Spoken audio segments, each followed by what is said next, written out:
Your Bibles, Daniel, chapter 3, verse 1. Chapter 3, verse 1. Mr. Skipper. Yes. King Nebuchadnezzar made an image of gold, whose height was 60 cubits, breadth 6 cubits. He set it up on the plain of Dura, in the province of Babylon. On the heels, or right after the revelation made known to the king that he indeed is the head of gold, he immediately constructs an image of gold. Now, in a moment, we'll probably have to wait to the end of the chapter, but was this image of himself? Was this image of his chief deity, Marduk? Good question. Now, here's a shot of Marduk. That's good. Now, in line with the world that they lived in and the customs of the ancient Near East, this image, guys, was not made of solid gold, more likely than not. Is it okay still? This? It's kind of washed out. Okay. But the image itself probably consisted of inexpensive material, mud, dried brick, and then the brick would have been covered with thin sheets of gold. Jeremiah talks this in chapter 10, verses 3 and 4. Can you look that up, Mr. Skipper? Jeremiah, chapter 10, verses 3 and 4. Nice and loud. For the customs of the people were vanity. A tree from the forest is cut down, and the work of the axe is by the hands of a craftsman. They decorate it with silver and gold. They fasten it with hammer and nails, so it cannot move. Okay, it's pretty much the same picture. In this instance, instead of mud bricks, which are probably used, right? It's a tree, and right, they fasten it, the sheets of gold with hammer and nail to the golden image. Same pattern. And you presume the mud and bricks because of the location? I think because of the location. Yeah, it's not like we're in Lebanon, where the cedars are plentiful. Now, larger-than-life statues were very common in the ancient Near East. This statue was, I've seen it in person, of Ramses II, and it was found in Memphis, in Egypt, not Memphis, Tennessee, and 42-foot high statue. Every statue you see of a pharaoh will have the left foot slightly in front of the right foot. And that is a dual statement. Number one, it's a theological statement, probably, that a pharaoh is stepping into eternity, the afterlife. And also, it's a position of strength, of military strength. It's much easier to push someone over when their feet are together than if they're dug in with that one foot. Also, almost every single pharaoh's sculptured body looks like an NFL linebacker. As you can see here, very cut. Except, of course, the one pharaoh, Akhenaten. This pharaoh, he is during the Amarna period in the 1400s, and he apparently is the pharaoh who introduced quote-unquote monotheism into Egypt, the worship of one god, of Ra, the sun god. And he was a very peculiar man. He had all of the images of himself to be fashioned like a woman. He had childbearing hips. He had lips that were very luscious, just very feminine, just a really strange character.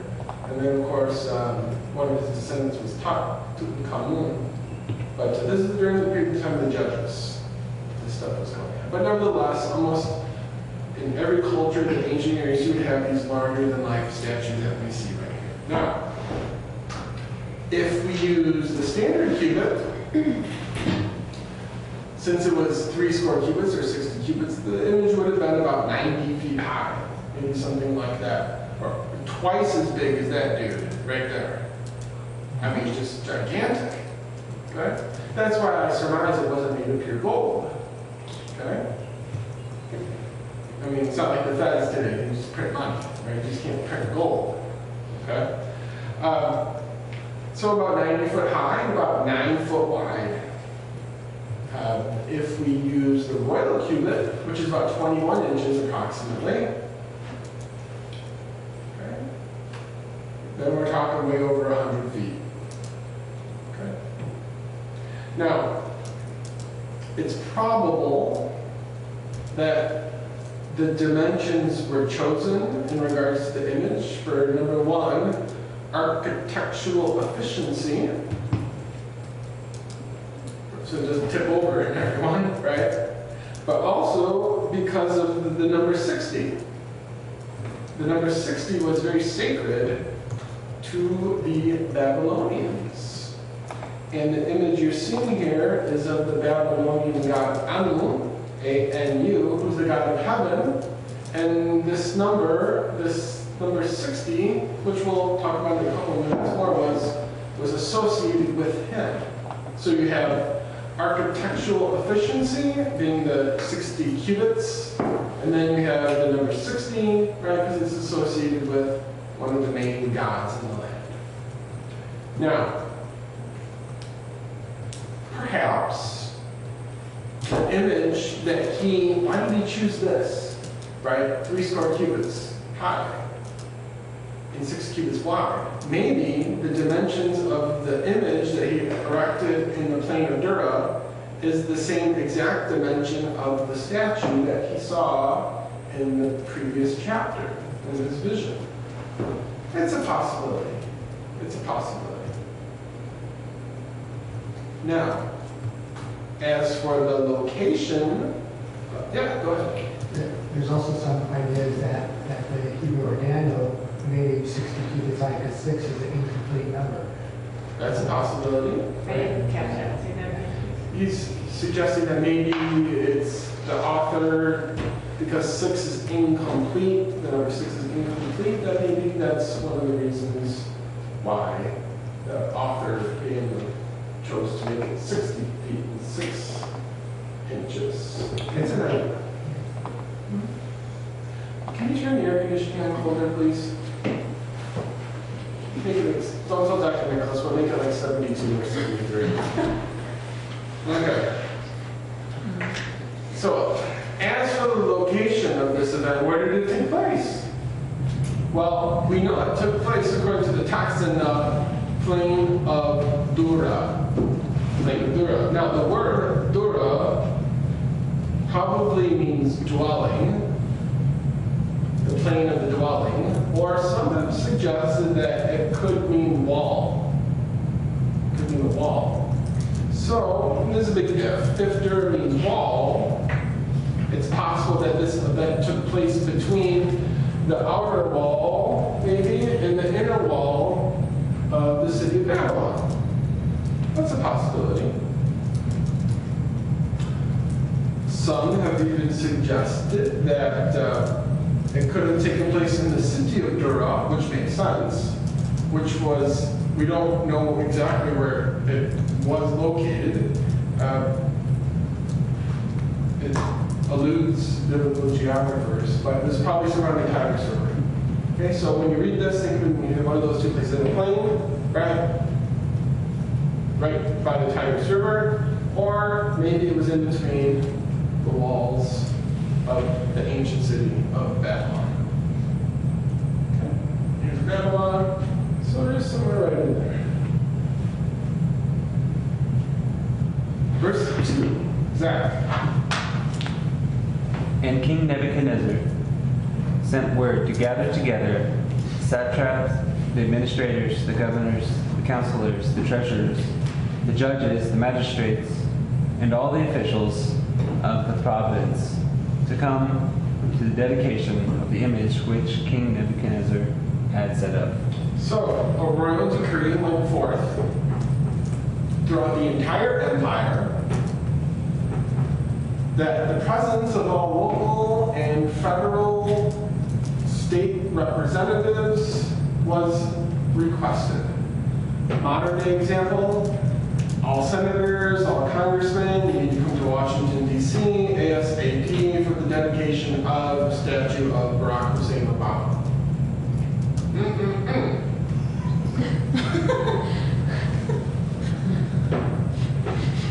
The ancient Near Eastern custom of the government summoning the political or the religious elite for a religious ceremony. This is very common even in the Bible. We see it right here in 1 Kings 8:1. Solomon essentially does kind of the same. Then King Solomon summoned into his presence in Jerusalem the elders of all Israel and the heads of the tribes and the chiefs of the Israelite families to bring up the ark of the Lord's covenant from Zion, the city of David. See how the similarities are kind of right? Nebuchadnezzar called the priests, the governors, the captains, the judges, the treasurers, the councils, and the sheriffs to come to Babylon for the ceremony. Solomon does come something kind of similar. Now, the exact function or the responsibility of these offices, these 7 classes of Babylonian government hierarchy is not clear. We really don't know what their precise function was. Now, it is likely that this list is in a descending order. That is to say, princes are up here, right, and sheriffs are kind of down there. Is it presumed that Daniel and Shadrach and so on were of the princes? That's a good question. Where would they fall within this? I would surmise they would still fall into the Magi. Right? Princes, governors, captains, judges, treasurers, counselors, sheriffs. Magi aren't mentioned, but I'm sure they were there as part of the religious nature of that. Yeah. And that's another question we can think of in this book. Where in the world is Daniel? He's not mentioned in this chapter once.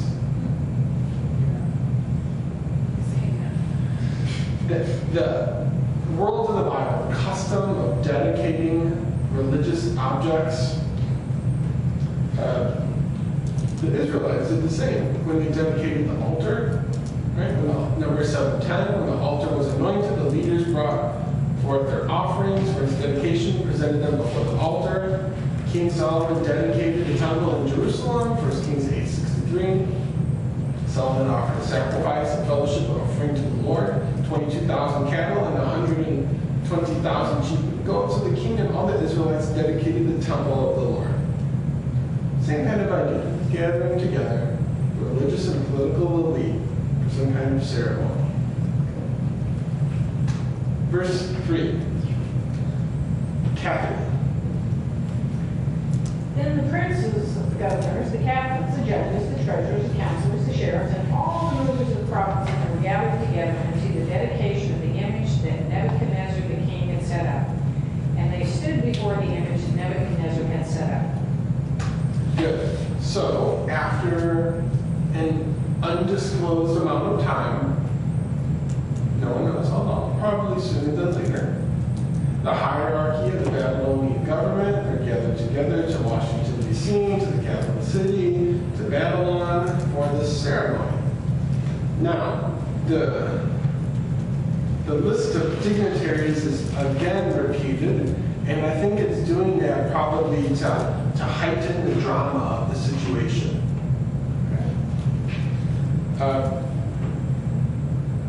Again, to emphasize that Nebuchadnezzar ordained the ceremony, the author repeats that the king set up the image again, just to remind you in case you forgot. Okay? Verse 4. Verse 4. Liz. Then an herald cried aloud, "To you it is commanded, O people, nations, and languages." Okay, so once they're gathered together, then at the time appointed, a professional orator from the Guild of the Heralds. This guy began his prescribed public proclamation with force. You can hear a long way when there's no airplanes or cars or horns honking, if you're in the right region. Jerusalem to Bethlehem or Jerusalem to Jericho, as the crow flies, it's probably like 15 to 18 miles, something like that. Okay? But in the world of the Bible, without all the noise pollution, you could hear the shofar being blown, the horn being blown from Jerusalem to Jericho. And part of that is because of the deep V-shaped wadis, which are like the main water courses, because the sound just echoes in between there. Also, it's written that in Jericho, they heard the stone cracking from the fire that destroyed the temple in the time of Nebuchadnezzar. So this guy's, think of some of the great 18th, 19th century preachers who preached outside with any sound equipment, right? And your voice can really, really travel if you're good at what you do and also if you're in the right geographical setting. So everyone heard this, one guy, when he belted it out. Now, the term used for the recipients of this proclamation, the peoples, the nations, and the languages. So this is an all-encompassing description of all of the ethnic groups, all of the political groups, and all of the linguistic differences that were under the rule and the reign of Nebuchadnezzar. So what does it remind you of? All the peoples and the nations and the languages are going to go and you're going to bow down to the image of someone. It reminds me of Revelation 13. It's the same package pretty much, right? And I saw another beast come up out of the earth, having two horns, and he's looking like a lamb, and he spake as a dragon. And he exercises all the power of the first beast before him, the cause of the earth, and them which dwell therein to worship the first beast who shall be woven and sealed. And he doeth great wonders, so that he maketh fire come down from heaven on the earth in the sight of men, and deceiveth them that dwell on the earth by the means of those miracles which he hath power to do in the sight of the beast, saying to them that dwell on the earth, they should make an image to the beast, which hath been moved by a serpent to live. And he has power to give life unto the image of the beast, and the image of the beast should both speak, and cause that his enemies would not worship the image of the beast should be killed. Same kind of package. All people, right, are gathered and summoned together to worship at the dedication of this image. And it's the second half of the 12th chapter of Revelation. 13. Sorry. 13. Okay, so approximately the size of the Neo-Babylonian Empire at that time, just to give you an idea of the length, the breadth, the width, the depth of all the cultural groups, all the ethnic groups, all the linguistic differences, all these people are gathered together. Of course, they don't speak Aramaic when they get there, just like everyone speaks English today in the UN meeting, right? Everyone's gathered together. Verse 5. Jan? As soon as you hear the sounds of the horn, flute, zither, light, and harp, pipes, and all kinds of music, you must fall down and worship the image of gold that King Nebuchadnezzar has set up.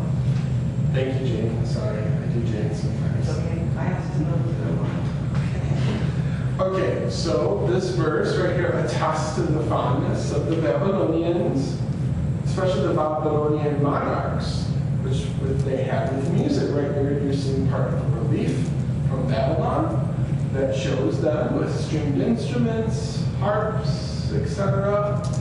Okay, something like that. Now, these 6 specific instruments, if you're musically inclined, I don't know if anyone here is or not, and you want to write a paper, you can do it on this or on these instruments, but nevertheless, these are basically supposedly from the wind, the string, and the percussion, or the rhythm families. They had numerous instruments and very organized orchestras in the ancient Near East. There's a Babylonian whose name was Anarus, A-N-N-A-R-U-S, for whatever it's worth, a Babylonian noble. And he entertained his guests with banquets of music and vocal instruments and had a choir of 150 women sing at his party. Now, on a different note, the proclamation to fall down and worship the image obviously posed a tremendous threat on the Hebrews because it was forbidden to bow down and worship an image made in the likeness of anyone, whether it's Nebuchadnezzar or Marduk, the Babylonian god. You shall not bow down to them or serve them, for I will thy God and the jealous God. Clear cut, right there, the Ten Commandments. Okay.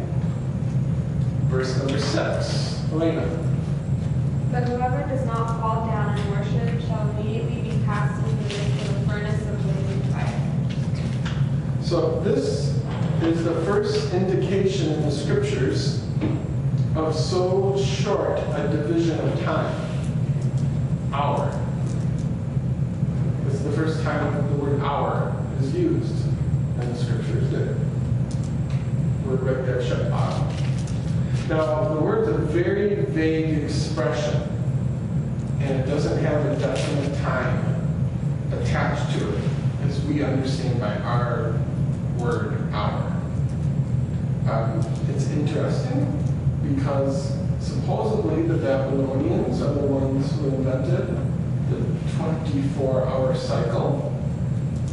The Greeks, supposedly, according to Herodotus, learned it from the Babylonians, and then the Jews likely then learned it while they were in captivity in Babylon. Herodotus says, from this, in my opinion, the Greeks learned the art of measuring land, the sun clock, sundial, and the 12 divisions of the day. They came to Hellas, a Greek city, from Babylonia, and not from Egypt. So it seems that the Babylonians invented what you would think of as the clock. Now, there is no allusion in the scriptures to the unit of an hour before the Babylonian captivity. Now, after the captivity, they get back to Jerusalem.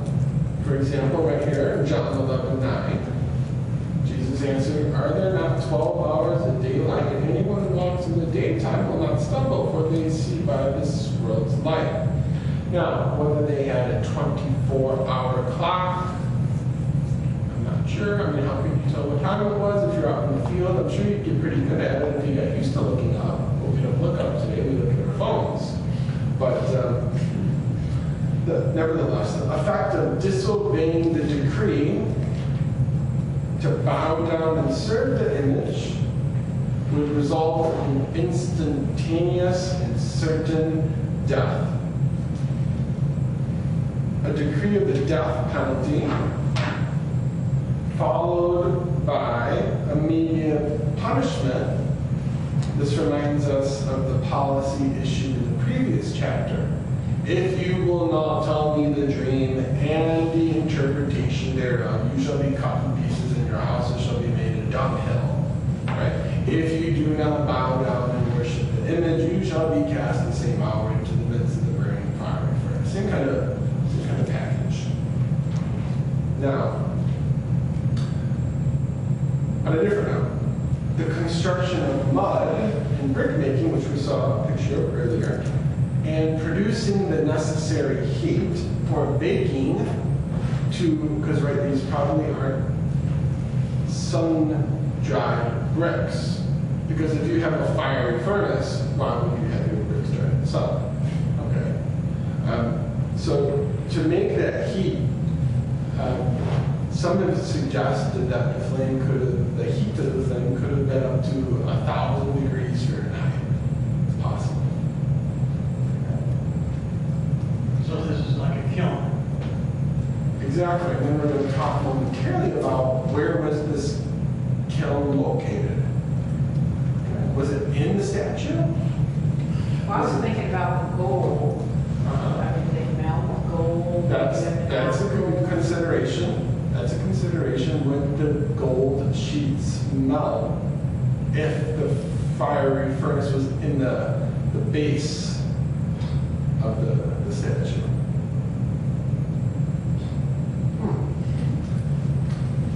Good thinking. Verse 7. Wes, you got that one, bud? Therefore, at that time, when all the peoples heard the sound of the horn, flute, lyre, trigon, psaltery, bagpipe, and all kinds of music, all the peoples, nations, men of every language fell down and worshipped the golden image that Nebuchadnezzar, the king, had set up. Just real quick, the word therefore begins to convey to us the logical outcome of the pressure that was exercised by the king, which was hopefully immediate and in total obedience. Just the logical outcome. Therefore, at that time, we would just surmise that everyone would fall down and obey the king's word. Okay, verse 8. Verse 8. Liz. Wherefore, at that time, certain Chaldeans came near and accused the Jews. Okay, so just at that time, or wherefore, just at that time, at what time? Right after the proclamation was made to fall down and worship it, some from the guild of the Magi reported to the king an accusation. You would have to say, how did you know that they didn't bow down and worship the statue? Your face is supposed to be in the earth, worshiping the statue. I don't know.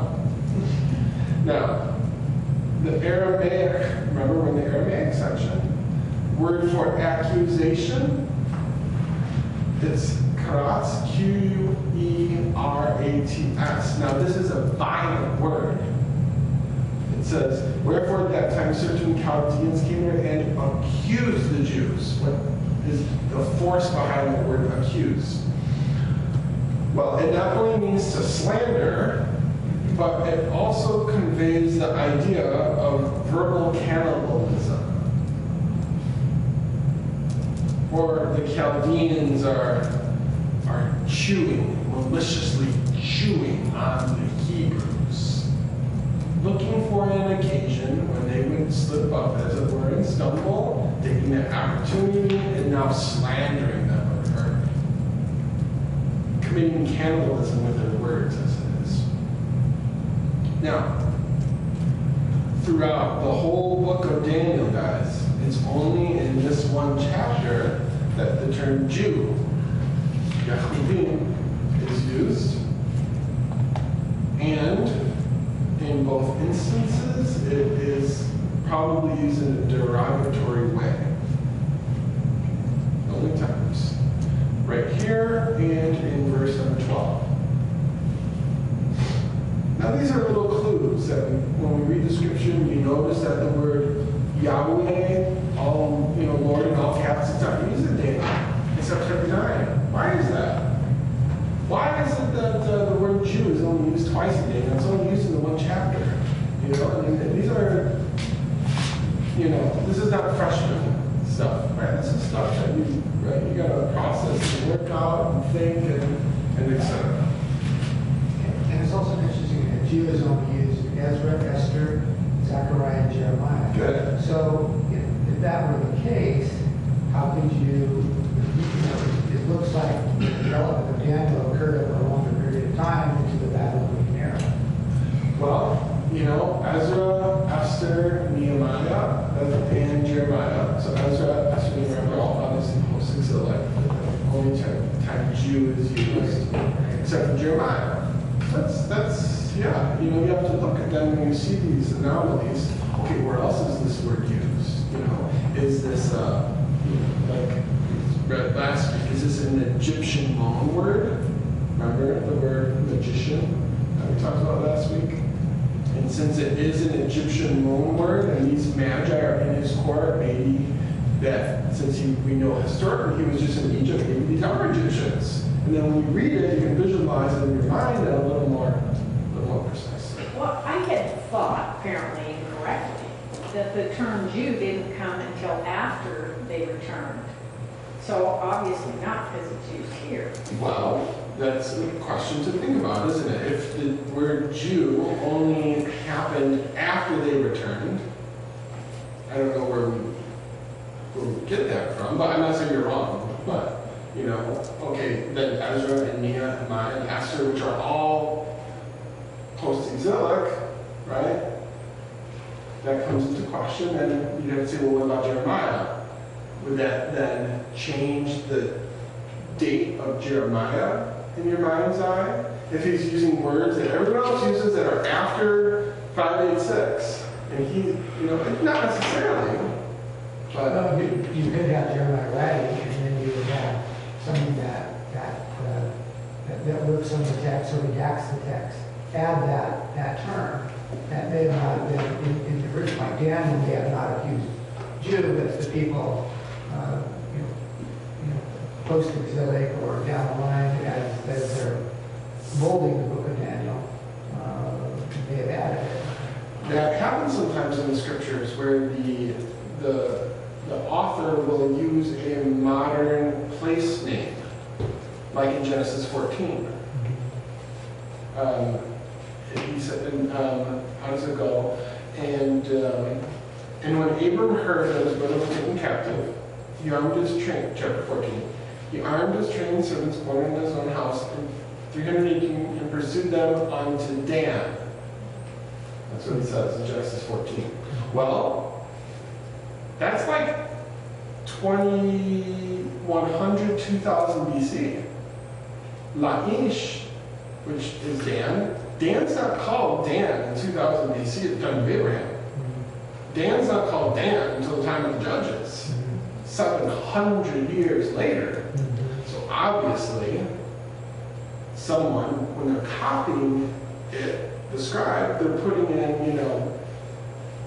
just make a right over there where the old Kmart was, kind of thing, right? That's interesting, yeah. Where right, you're just trying to make it updated for the readers. So maybe that wasn't a good example, actually, but whatever, right? It's impossible that place was named Dan at the time of Abraham. It's not until 700 years after that where it's called Dan.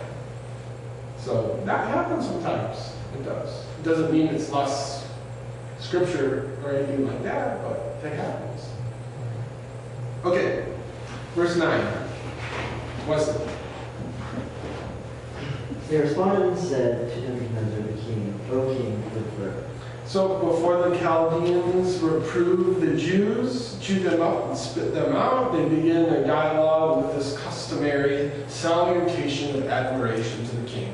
And we talked about this quite often in the last session. The O king, live forever. Verse 10, Mr. Skipper. You, O king, have made a decree that every man who hears the sound of the horn, the pipe, lyre, trigon, harp, bagpipe, and every kind of music shall fall down and worship the golden image. In verse 11, too. And whoever does not fall down and worship shall be cast into a burning, fiery furnace. The Chaldeans, these political and religious elite, they remind the king of his status as the head of gold. You, O king, have made a decree. And that his policies, because we're dealing with a monarch, not a monarch, a dictator, his policies, once implemented, cannot be disobeyed.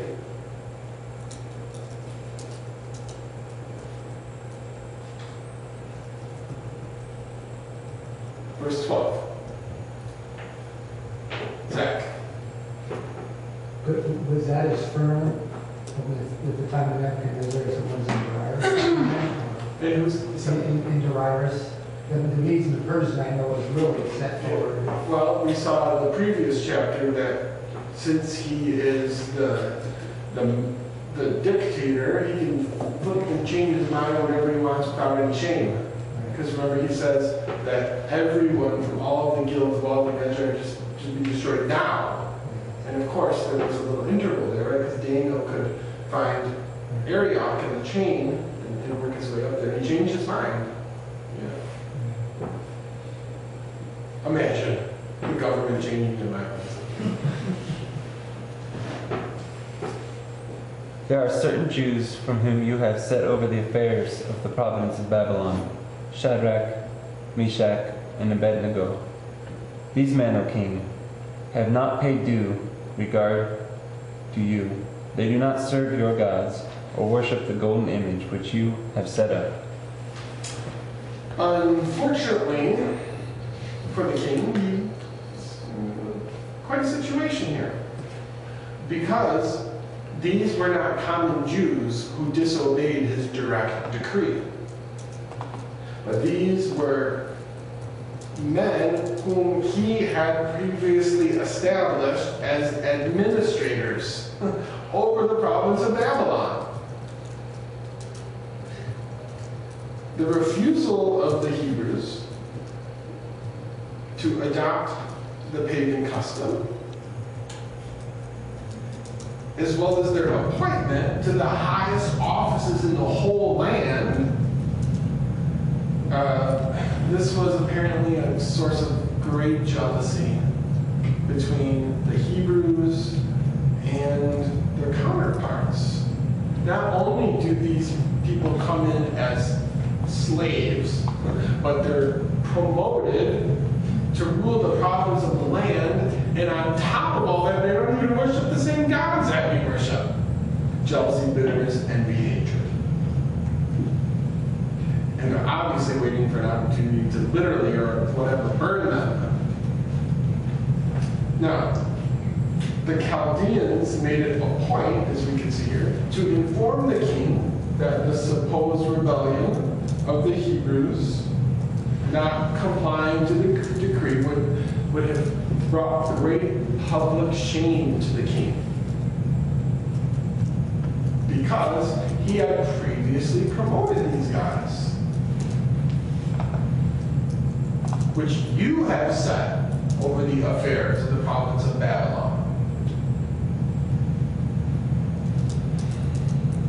Reminded me, it's the wife you gave me who did this. Exactly. Right. Verse 13. Then Nebuchadnezzar, in rage and anger, gave orders to bring Shadrach, Meshach, and Abednego. Then these men were brought before the king. So possibly in a tone of unbelief. You know, we don't unfortunately have the tones more often in scriptures. Remember that chapter traditions are 800 years old, verse traditions are 500 years old. I mean, it said, "And the woman whom you gave to me," or is it the woman whom you gave to me, or what? It really, if you were to watch it play out before your eyes, it greatly changes the scene, who the emotion is at. What is Nebuchadnezzar? He's not furious till later. So right now he seems cool, calm, and collected. He's probably in a tone of unbelief. He questioned his recent government appointees of the accusations that they are not subservient to the gods of Babylon are true. Now, the king is likely not so much concerned with what you do off the clock. I can care less what gods you worship off the clock. But when you're on the clock, and when you're at a state meeting, and when everyone and their mother is there, right, just toe the line kind of thing. Okay?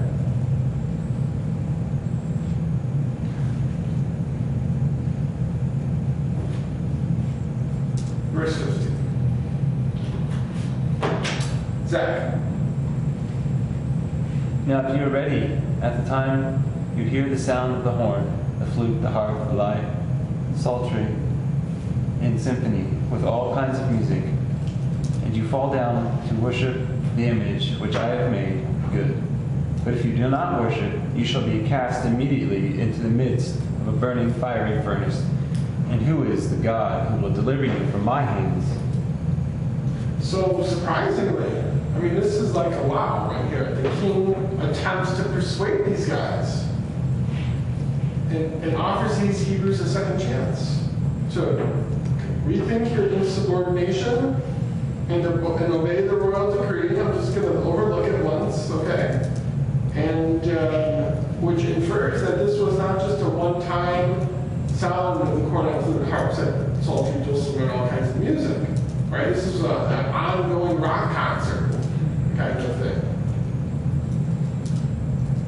Now, the same God in Daniel chapter 1, verse 2, who gave Jerusalem into Nebuchadnezzar's hand, is now challenging the same God's ability to deliver the Hebrews out of his own hand. Who is that God that shall deliver you out of my hand? So the king turns his conflict with Shadrach, Meshach, and Abednego into a duel with their God.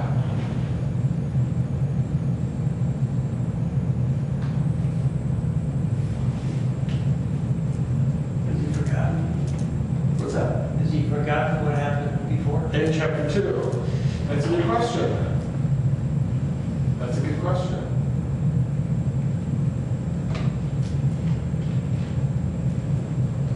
Verse 16. Verse 16. Mr. Skipper. Shadrach, Meshach, and Abednego answered and said to the king, O Nebuchadnezzar, we have no need to answer you in this manner.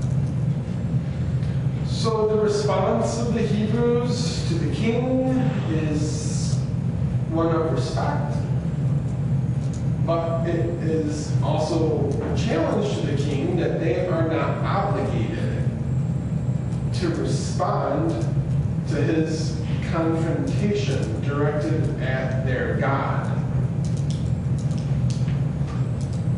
Neither the king's hot words nor the hot furnace are going to be enough to persuade these guys to violate the Torah of their God.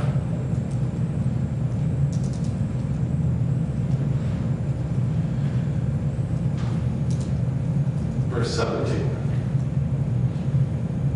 Jane? If we are thrown into the blazing furnace, the God we serve is able to save us, right? And he will rescue us from your hand, O king. Good. So this if or if not scenario presented to the king by the Hebrews, this corresponds, it's a literary, it's incorporated into the writing of it to make it memorable and connect dots. It corresponds to the same if or if not scenario the king just gave in verse 15. Now, if you be ready at what time you hear the sound of the cornet, flute, harp, sequence of music, and all kinds of music, you fall down and worship the golden image which I made. Wow! But if you worship not, if not. Just like verse 17. If it be so, our God and we serve is able to deliver us from the burning fire furnace. And he will deliver us out of the hand of the king, but if not, right? Now,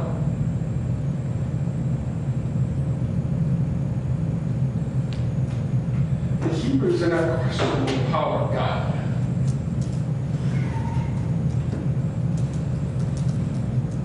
But they're uncertain, they're wise. They're uncertain of his will.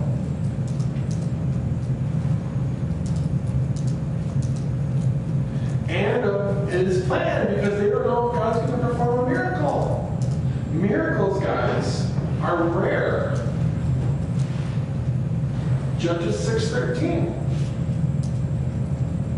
Very rare. From the crossing of the Red Sea and the manna in the wilderness, you have a 40-year approximate stint until another miracle, which is the crossing of the Jordan River. And by the way, they did not march around Jericho. That word, I learned that the other day. That's an incorrect translation. The word means to encompass. That means they surrounded it. It is interesting. It makes it all, just more accurately portrayed in your mind's eye. And then after that, and you can do what you want with Joshua 10, and the sun stood still and the moon stayed. But there's basically, there's no miracles after that. No miracles in the time of Judges except Gideon, or the fleece, and there's King David did not perform one miracle. King Solomon did not perform one miracle. There are no miracles into that outburst of Elijah and Elisha, 8th century, 9th century, whatever. You're talking hundreds and hundreds and hundreds of years. Nothing. And then from Elijah and Elisha, after them, there aren't any miracles recorded that were performed by Isaiah the prophet. Jeremiah performed no miracles. Nothing. Absolutely, positively, nothing is recorded. Until you get to Daniel and Ezekiel, where you have these outbursts again of these visions and dreams and etc. And then after that, there's not one recorded miracle. After that, until the ministry of Jesus, hundreds and hundreds of years, nothing. No miracles. That's because these guys understood how rare they were. And in fact, the righteous more often than not were tortured. Not accepting deliverance. Hebrews 11:35. Miracles on the grand scheme of God's timeline are so far and few between. Verse 18. Elena. But even if he does not, let it be known to you, O king, that we are not going to serve your gods or worship the golden image that you have set up. So remember, before they left, Jeremiah the prophet in 29:7, he exhorted the Jews in captivity to submit to their authorities and to even pray for their Gentile overlords. Also seek the peace and prosperity of the city to which I've carried you into exile. Obey the law, don't speed, don't do a California stop at the stop sign. Just do what you're supposed to do, right? Pray for the Lord of it, the master of the city, because if it prospers, you too will prosper. Okay, well, how do you line that up with, thou shalt not bow down to any graven image or any likeness of anything, etc. Well, what is right in God's eyes? To obey the king or God. Well, of course, you probably knew I was going to go to this verse in Acts 4:19. But Peter and John replied, do you think God wants us to obey you rather than him? The Hebrews respectfully but defiantly informed the government, no, I am not going to pay for my employees to get an abortion. Sorry.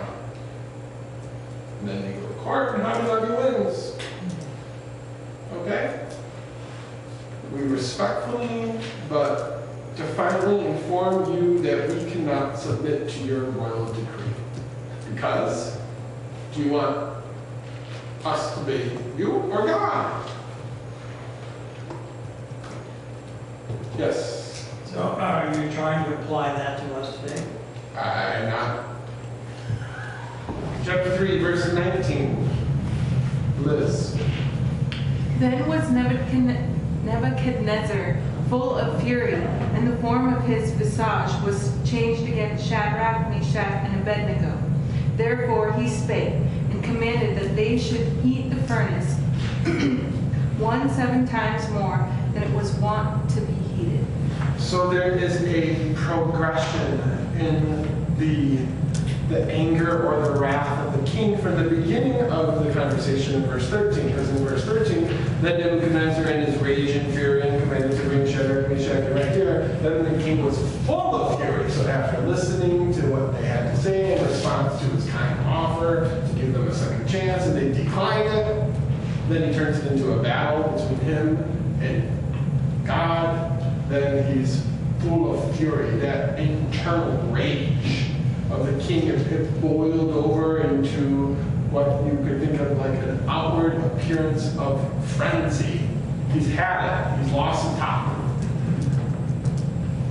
Now, he's lost the top so much that even though lowering the temperature in the furnace would prolong their death, because he's angry at them, he decides to heat the furnace, proverbially 7 times hotter, maybe literally, I don't know, than it was, which would kill them quicker, but okay. Verse 20. Zach. And he commanded certain mighty men of valor who were in his army to bind Shadrach, Meshach, and Abednego, and cast them into the burning fiery furnace. Okay, so these mighty men, quote unquote, mentioned here, they seem to have always been in the presence of the king. And I think that maybe these can be analogous to Secret Service. Okay? Bodyguards, protecting and surrounding the king. These guys were probably chosen from military ranks throughout the Babylonian Empire because of their brawn. And they took these 3 guys up and cast them into the furnace. They took them up and they bound them. And you're looking at an image here of Semitic people bound on their way to death. And this is from a different period, a different ballpark. This is from Shishak, about 926 BC at Luxor. But it's the same idea of binding them up, right? Their arms are probably tied behind their back, right? And then verse 20. Ron, get that? Then these men were bound in their coats, their hosen, and their hats, and their other garments, and were cast into the midst of the burning fiery furnace. So it is difficult to pinpoint the exact meaning of these articles of clothing, but there have been some good suggestions. Coats, mentioned here, were likely mantles. And that's that famous, like, distinctive World of the Bible dress, the kind of outward mantle that kind of looks like Obi-Wan Kenobi or something like that. The hosen, mentioned in the King James right here. This is like he made an inner tunic. So it would be this part of this guy's outfit. Okay. Pants.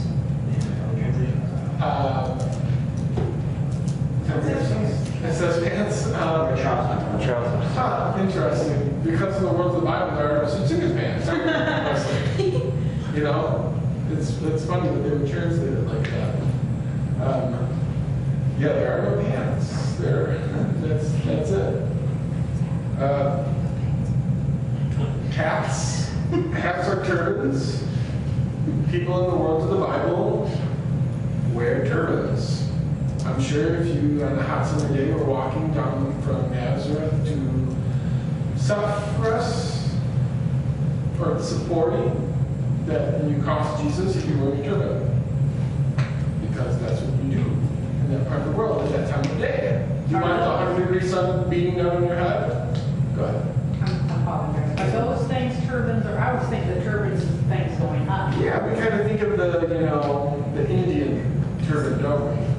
And I think it's probably more in line with that representation. Even modern day nomad, semi-nomadic people, Bedouin, right? It's not that turban that we think of, right, like on Aladdin.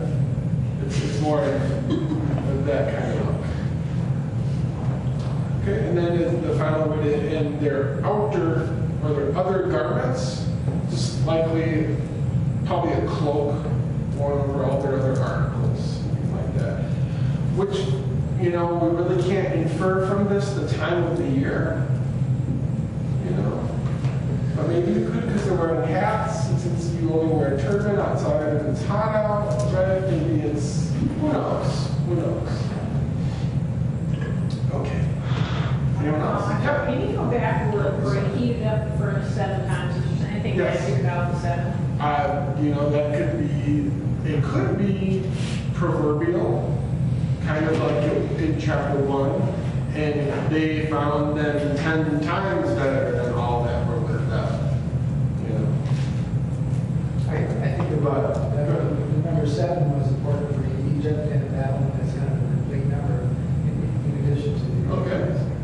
And that, or maybe they could literally heat it 7 times higher than what's heated. That's a possibility too. Like I said, they surmised that they could have maybe heated it up to 1,000 degrees Fahrenheit. You mean they wanted to be perfectly burnt? Yeah. Why did they bother to mention the clothes at all? That's a good question.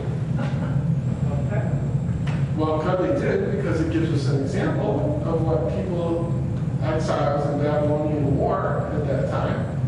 But that's a good question. Why did you just about the clothing? I don't know.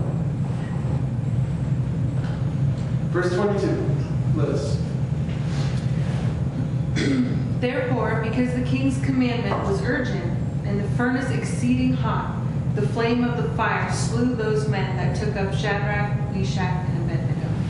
So the mighty men, the secret service, the bodyguards, who apprehended the Hebrews, as we just heard, were instantaneously incinerated by the flames, which we mentioned could have maybe even reached 1,000 degrees, because of the kings, and then the word used here is chutzpah. Chatsaph. The king chutzpah. You've heard of that word probably before. The king's harsh or insolent decree. Have you heard the word chutzpah before, guys? Yeah, it's a modern Hebrew word, which I think of just a short working definition would be someone who has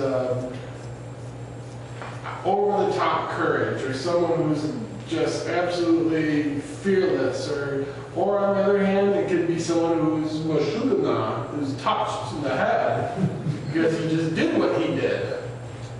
Okay, something with the, that at least today, something with that kind of force, the chutzpah. Nevertheless, because these mighty men took up the Hebrews, this denotes an upward movement, obviously, and then they were likely thrown into the furnace through an opening on the top. That's a possibility. They took up. Okay. So then you might think to yourself, how does that help us visualize the statue or the image anymore? Was it's kind of like, when you go to a Hollywood set, and it looks like you're in the Wild Wild West. But if you just walk on the other side of the structure, there's nothing there, right? It's just a front, a facade. And was the statue like that? Right, where it was just the front half, where everyone would see it, right? With the brick and overlaid with gold, and then who knows? But it's fun to think about. Okay, verse 23. Okay. And these three, Shadrach, Meshach, and Abednego, fell down bound into the midst of the fire in the burning fiery furnace. Okay. Now, the author likely uses the number 3 here, instead of saying Shadrach, Meshach, and Abednego, to set up the reader for the appearance of a 4th man. Now, we are reminded once again that they were bound. Why? In order to heighten the drama of them soon being unbound.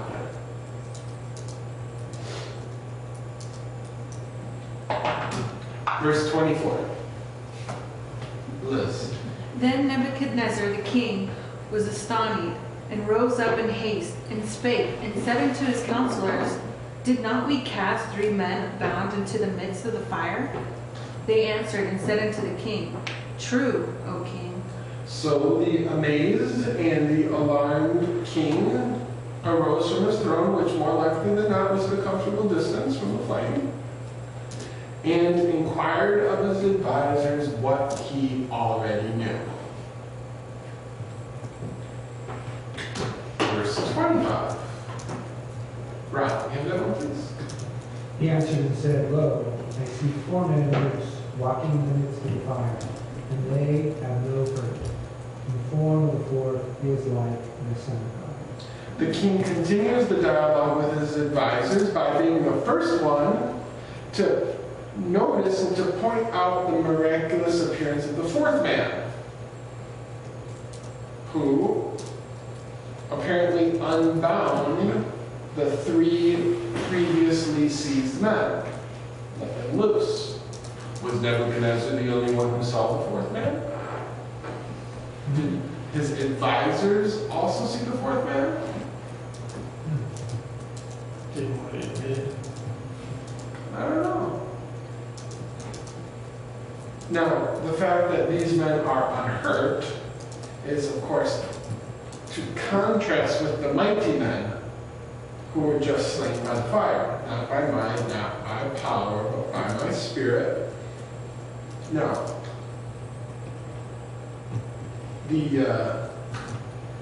the supernatural deliverance of these Hebrews made a huge, tremendous impact in the writings and the nation of Israel. Some 300, 400 years later, even during the time of the Maccabees. Right here, 1 Maccabees 2:59, it says, Hananiah, Azariah, and Mishael believed and were rescued from the fire. So, you know, you could even make a case in Hebrews 11 that, you know, that through faith they quenched the violence of fire. He's talking about the same narrative. So we see intertestamental, New Testamental, probably evidence of this long-standing impact that this event had on the nation of Israel. Now, it was used in this example, the deliverance of these three guys, in order for the author of Maccabees to encourage his fellow Israelites to withstand the onslaught that they had coming at them from Antiochus Epiphanes IV, which we'll talk about in a different class, Antiochus. Now, what about Son of God? Elena, what translation are you using? I think it's What does it say? a son of the gods. A son of the gods is a totally different reading than Son of God. Mr. Skipper, what translation are you using? ESV, What does it say? same thing, son of gods. A son of the gods? Liz is using King James, it says Son of God. Zach, you're using, New King James, Son of God. and New King James says Son of God. Jane, what are you using? What does it say? Same thing, like a son of the gods. A son of the gods. Wesley, what are you using? NAS, son of the gods. Ron? Septuagint, Son of God, CJB, Septuagint says son of God? like one of the gods. Like one of the gods? ASB, a son of the God. Okay. King Kathy? New King James? So King James and New King James, apparently, from our brief survey here, are the only translations that translated Son of God. And the Septuagint. And the Septuagint. Galaxy. Okay. Now, question? That's good. Well, that's the million-dollar question, right, Wesley? Why would they do that? Why would they translate it Son of God, but all the other translations have, like, one of the sons of the gods? Yeah, you've got a singular, right, and you've got a plural. Well, I think, unfortunately, that the King James and the New King James are slightly incorrect. Slightly incorrect in its identification as the fourth person as the Son of God. All the other translations which are correctly translated have a Son of the gods. The term Son of God is never used in the Hebrew Bible. Not just because it's never used doesn't mean when it's used somewhere that it's a big deal. It just means the term, for whatever reason, is never used in the Hebrew Bible. The correct translation should be, like most of you have, a son of the gods. That's who showed up a son of the gods. Now, most assuredly, the Lord Jesus appeared to Moses out of the burning bush. John 8:58. Before Abraham was, I am, etc.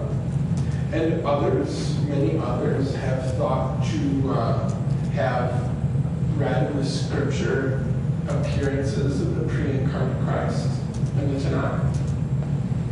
Some say in Judges 14, in the account of Manoah, before the birth of Samson, what is thy name, that we may do thee honor? And he said unto them, why do you ask after my name, seeing it is, King James says secret, but a better translation is wonderful. Why do you ask after my name, seeing it's wonderful? And then they try and draw the link between that and Isaiah, right? A wonder of a counselor, right? The mighty God, the everlasting Father, which is another bad translation of King James. It's not the everlasting Father, because Jesus is not the Father. A better translation is the Father of eternity, not everlasting Father. Father of eternity. So that's Isaiah 9:6. Look, there's no theological reasons why we could not have Jesus delivering his servants in the flame, theologically. But it's not 100% not dogmatic.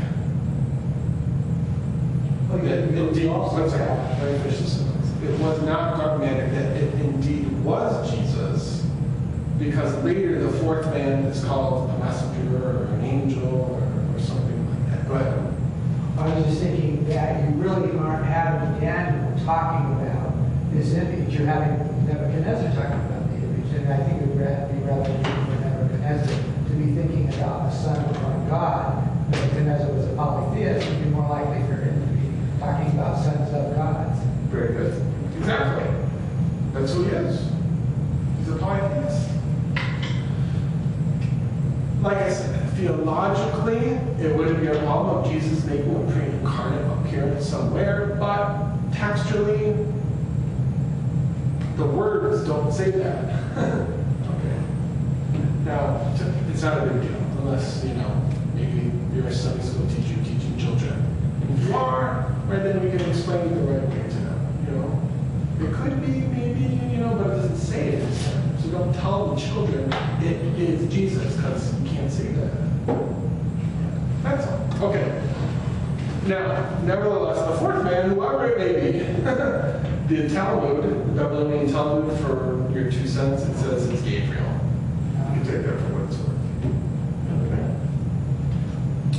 Chapter 3, verse 26.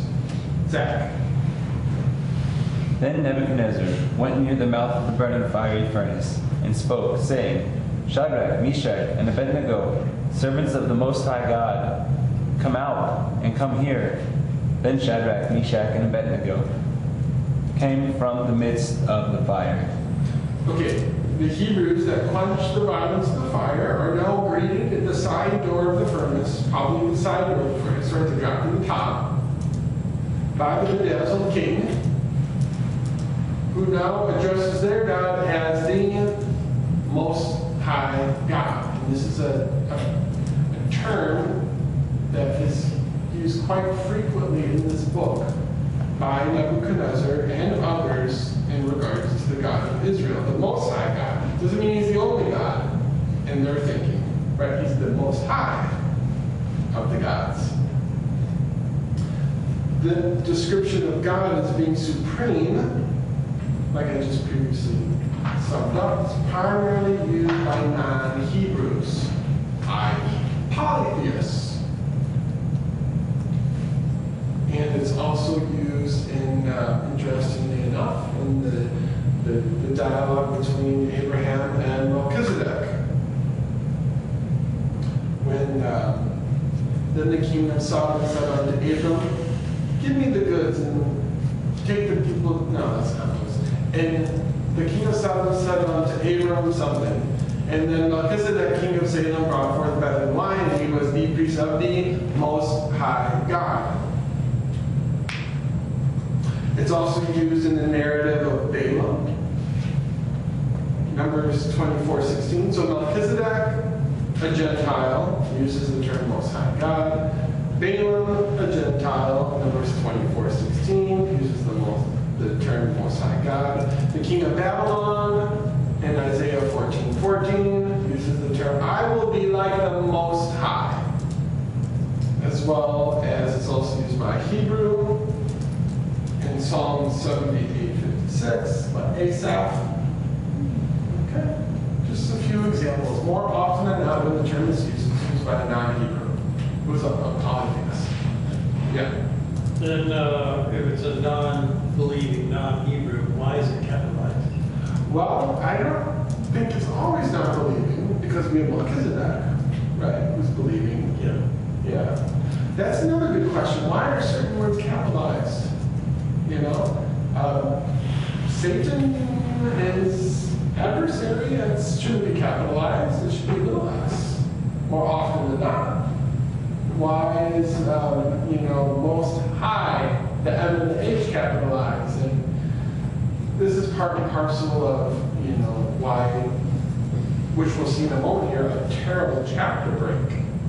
These kind of things that just, Well, if he's one of the gods, why is it capitalized? Yeah, exactly. And then why, if it's an incorrect reading and it is son of the gods, why don't they change that in certain translations? Which is another topic, right? Verse 27. Verse 27. Kat, you got that one? 27, and the princes, governors, and captains, and the king's counselors being gathered together saw these men. Oh, they did see it. Oh, they did see it. Good.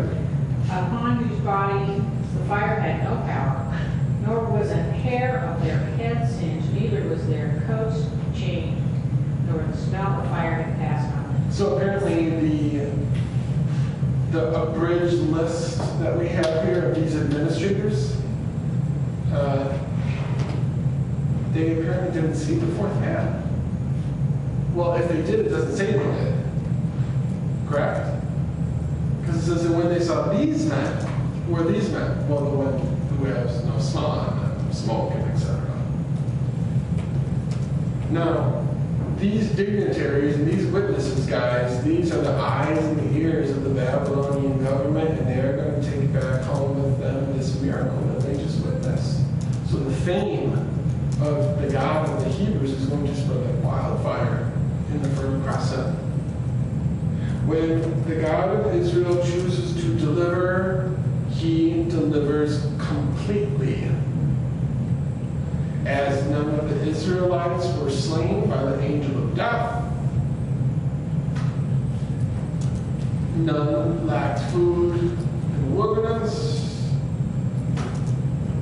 none were harmed in the crossing of the Red Sea. When God does something, whether it's seal you, and he will seal you unto the day of redemption, right? You cannot lose. He does it completely. Okay? He saves you completely. All right, verse 28. 3 more verses. Elena. Nebuchadnezzar responded and said, Blessed be the God of Shadrach, Meshach, and Abednego, who has sent his angel and delivered his servants, who put their trust in him, violating the king's command, and yielded up their bodies so as not to serve or worship any god except their own God. So Nebuchadnezzar's praise of God begins with the term blessed be the God, and it only appears here in the whole Hebrew scriptures, which is kind of interesting, the only appearance of it. He continues to esteem the God of the Hebrews for the miracle that he just witnessed, and he praises the Hebrew boys for not worshiping any God but their own God. Now, because he praises them for not worshiping any God except their own God, this may be a clue that the statue or the image built by Nebuchadnezzar was indeed not of himself, but of his God, Marduk. Okay? Yeah. Why would he switch from son of gods to messenger or angel? That's a good question. I don't know. Why would he, the question Leslie brought forth is why would he switch the term son of the gods to a messenger or angel? Probably because since it's one of the son of the gods or sons of the gods, that they were just that he viewed the sons of the gods as the messengers between right here and there. I don't know. Anyone else? Why would he switch from using the term son of the gods to an angel? Maybe it's the same, he's just using different terms for the same subject. That's a possibility. Did the Babylonians believe in angels? Did the Babylonians even believe in angels? Or is angel a bad translation in 21st century thinking? Maybe messenger is a better It's translation. the same word, right? Right, it's yeah. Like Malachi, the name means my messenger. My messenger. So maybe when we're reading it, don't think of angel, but think of messenger. Because when you think of angel, I think you're imposing on here what it's not trying to get across to you. A messenger from the gods. Okay, verse 29, Zach.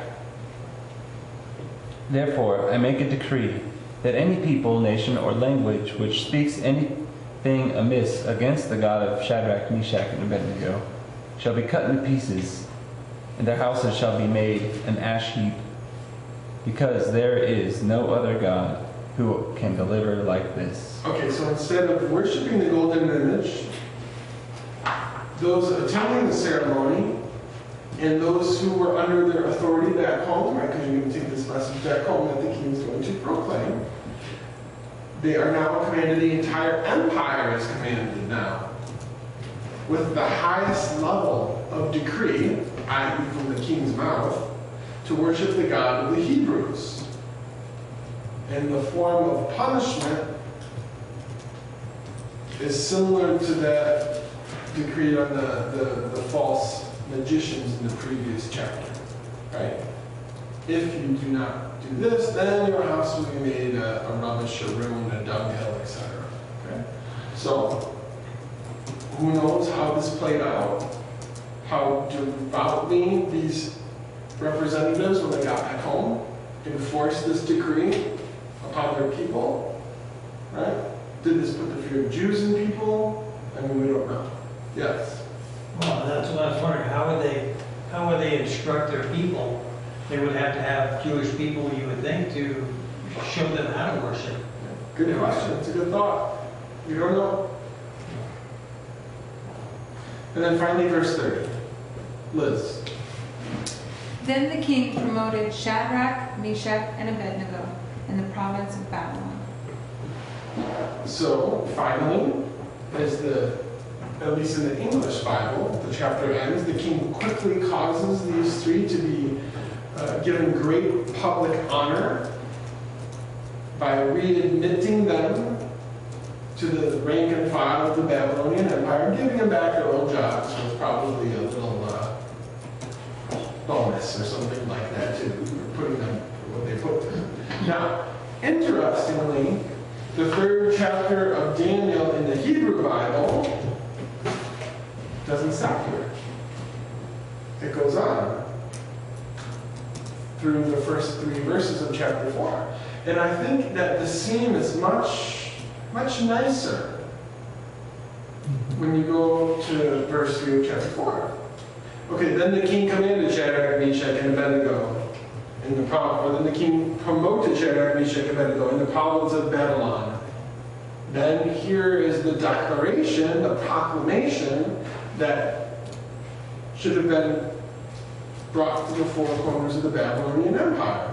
To the nations and people of every language who live on all the earth, may you prosper greatly. It's my pleasure to tell you about the miraculous signs and wonders that the Most High God has performed for me. How great are his signs, how mighty his wonders. His kingdom is an eternal kingdom. His dominion endures from generation to generation. Because if you read this at the beginning of the chapter 4 narrative, it doesn't fit. Whereas if you take away the chapter and verse divisions and make 4:4, 4:1, it's just such a nicer scene. Yeah. Questions? Comments? So who Concerns? That's all I got. The Bible's Mina was put into chapter divisions in 1260 by Carlo de Hugo, and in 1550s. In the 1550s, the verse divisions were inserted. But they're permanent. They are fixed, as it were. It would be chaos, wouldn't it? Yeah, if you were to change the... Yes? So, did you say it and I missed it? How did we get to 15 years? Okay, can you give me a little more? Well, in my Bible, and I think in this one, it said this is 15 years afterwards. Okay, well, Between chapter one. there's no, as you know, in chapter 3, there's no chronological text given. It doesn't say in the second year of... There's nothing in the whole chapter that tells us anything about the hour, the day, the month, the year. So you have to infer from the data, like the book of Jonah. It doesn't tell you when it was written. So how do you know the book of Jonah was written? Well, all you have to go with is that you know it's mentioned in 2 Kings 14:25 as ministering during the reign of Jeroboam II. So, okay, you can kind of figure that out.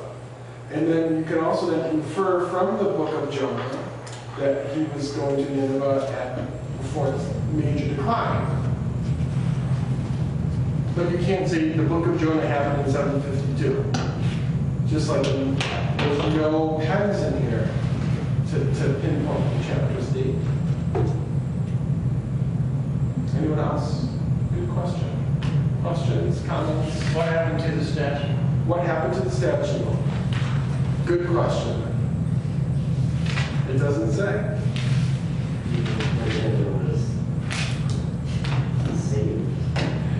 That's a good question, Wesley. When we'll talk about this as we go on. When we get to the chapter of his madness. Was this guy a collector of gods? Was he born again? Was he...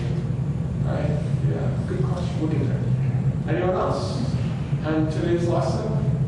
On Daniel?